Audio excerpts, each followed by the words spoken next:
Andriy Shevchenko is Ukraine's ambassador to Canada. As you can see, he's with me now in our studio. Good to see you, Mr. Ambassador. Thanks for coming by to speak about this.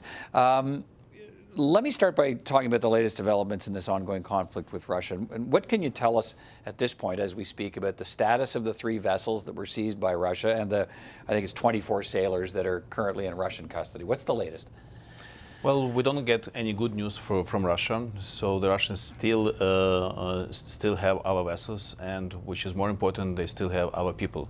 So we're talking about 24 sailors, and the information we get that they have started the first court trials against our sailors, and we know a lot about the judicial system of Russia, which does not promise anything good for these folks. So we're afraid that Russia will try to make demonstrative court cases against our people. Why did the confrontation happen where it did?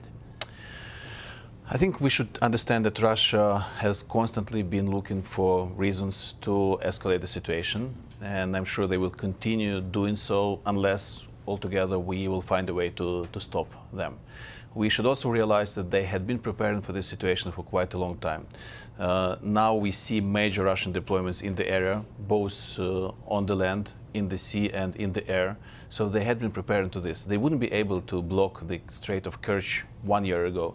But by now we see major deployments which tell us something about the plans of Russia. And they continue to, obviously Russia's making a claim to Crimea, and so they keep in this, so that our viewers understand, the Strait of Kerch, it's an important access for Ukrainian vessels, for steel exports and so on. Absolutely. The Russians have now, in the last year, built a bridge, a 19-kilometer bridge from the Russian mainland to Crimea to exercise again more control, I guess, over that area.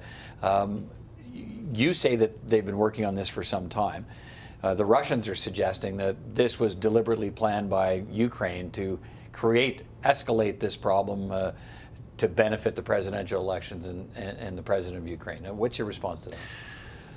What's happening now is Russia is trying to steal the Sea of Azov exactly the way they stole Crimea from Ukraine. They are trying to close the sea, and they're doing this for 2 reasons. First is defense or military reason, because they need that in order to block east of Ukraine and to get better position for advancing the east of Ukraine mainland. Second, it's economy, because we need those ports in the Sea of Azov for our exports of steel and agricultural products, so they know what they do. And I think they have been trying to send a very clear signal message to the free world, to the West, not just to us. So now it's about us and about what kind of response we can get to that. It's my understanding that is there not a 15-year-old treaty that designates the Strait as shared waters? Well, from the legal point of view, the situation is very clear. Both the United Nations conventions and the bilateral agreement between Ukraine and Russia clearly grants free passage through the Strait of Kerch. And now when Russia blocks the strait, that means something about what they plan to do with the Sea of Azov. I think it's not just about Ukraine. We need that free passage for all the other nations which operate in the Black Sea and in the Azov Sea. And we need that free passage just to make sure that the international law is valid. So let me go back to the other part of my earlier question. Russia says you provoked this. It says Ukraine provoked this because there are the presidential election campaign is supposed to start in I think at the end of December, and their argument is that President Poroshenko has mounted this to put off the election campaign because he's trailing in the polls. It's a manufactured crisis, the Russians say. Peter, have you seen the video of the Russian vessel attacking the Ukrainian vessel? I think anyone from our audience who has seen that video, he understands what was happening. I think it was something which really surprised me. It was the emotions which we saw in that video when this Russian captain screams and yells, hit him, press him, push him, squeeze him, get him. It's like pirates. They knew what they were doing. The interception of radio exchanges between the Russians tell us that it was a clear plan. There was a clear order to shoot. There was a clear order to ram this small Ukrainian vessel. So this notion that Russia says that you were required to obtain permission to pass through the strait, you're saying is nonsense. I understand that Putin might try to sell this through his means of propaganda inside of the country as Ukraine and the West attacking Russia. But anyone who saw that footage, he understands that. we should take this very seriously. There is something new in this situation. For the first time, we see Russian military directly attacking Ukrainian military. They do not hide behind backs of any green men, as it was in Crimea, or any local mercenaries, as it was in Donbass. Well, that's what concerns a lot of the world, is that this now brings the two militaries to the brink of Exactly. conflict. It's Russian military acting on direct orders all the way from Moscow. They do it openly. It's a clear signal, and this escalates the situation to a wholly new level. What do we need? Let's pivot to the conversation around Canada. Have you spoken with the Canadian Foreign Affairs Minister here? What do you want from Canada? Well, first, the response from Canada was very prompt and quick, and we had very clear reaction from Minister Freeland, and she clearly showed her support to Ukraine, and we have been in very close touch with the Office of the Prime Minister, our Foreign Affairs, with our partners in the Department of National Defense. We expect Canada to help us to consolidate international support.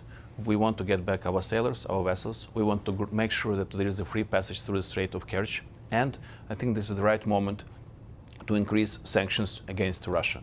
We see that sanctions do work, but we need to take them to a new level to make sure that Russia would not escalate further. We heard that from some European politicians today, saying it's time to increase sanctions. Not sure we're hearing that kind of declaratory language from the United States at all, but from Canada's point of view, you think Canada can do more? Well, I think it's Canada this question should be taken to Canada. We feel that Canada should do more on sanctions, and we feel that Canada plays a very What more would you like to see?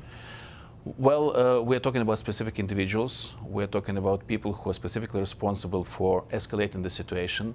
We see people with terrible human rights record, and you have the Magnitsky Act to go after those people. And also, I think we should specifically see how we can limit Russians' operations in the Black Sea and in the Azov Sea. They try to block this region for other countries. We should make sure that they will pay the price themselves.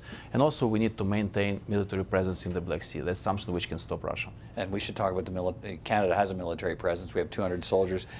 They were in Western Ukraine, and now you say they're moving. Well, we're talking about this training mission or Operation Unifier.